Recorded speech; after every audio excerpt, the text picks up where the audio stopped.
on what does your board culture, governance, even traditional chairperson and leadership look like in terms of shaping that board culture and keeping it healthy and measuring for success.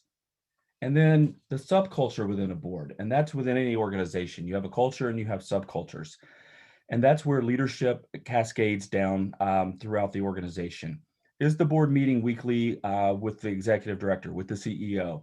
And I think those are kind of processes that you want to start to develop that reinforces healthy board culture, board engagement, and communication. And then that really plays into board composition as well. I can't emphasize that enough. Composition is just, to me, a fancy word for saying our board makeup. And what does that mean?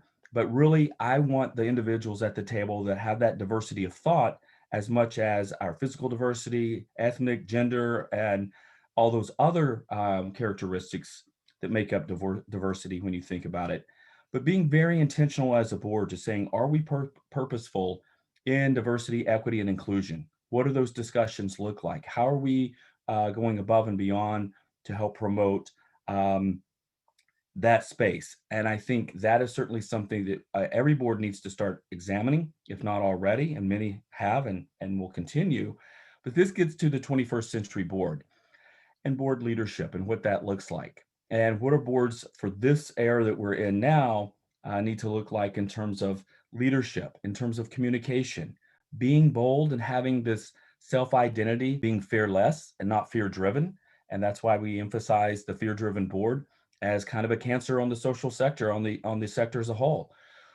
If you're putting constraints automatically and saying we can't do this or we've never done it that way, you just limited yourself in terms of what does innovation look like? What is the aspirational grand vision? And that's where I want to actually reinforce today.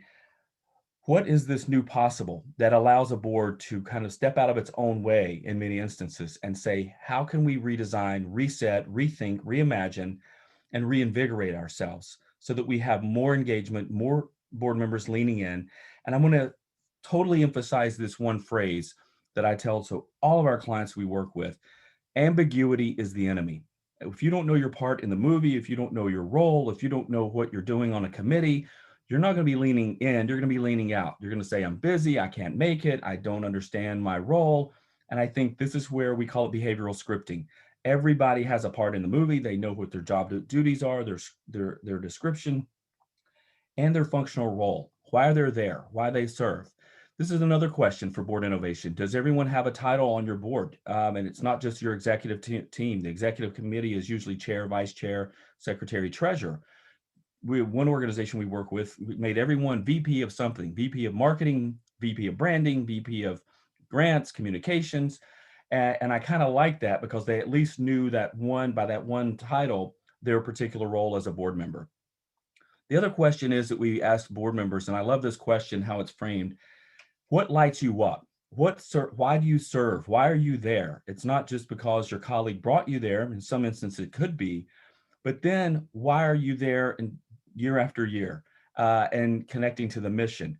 And this is also where it's incumbent upon the board orientation process to figure that out in terms of matching and mentorship, figuring out what lights you up, what you're passionate. You may be a lawyer by day, but you may not want to be using your law degree and experience to offer legal advice. You may want to work with the children's programs, for example, or be on the advocacy side of things. And I think that's where you need to kind of align your passions to the organizational needs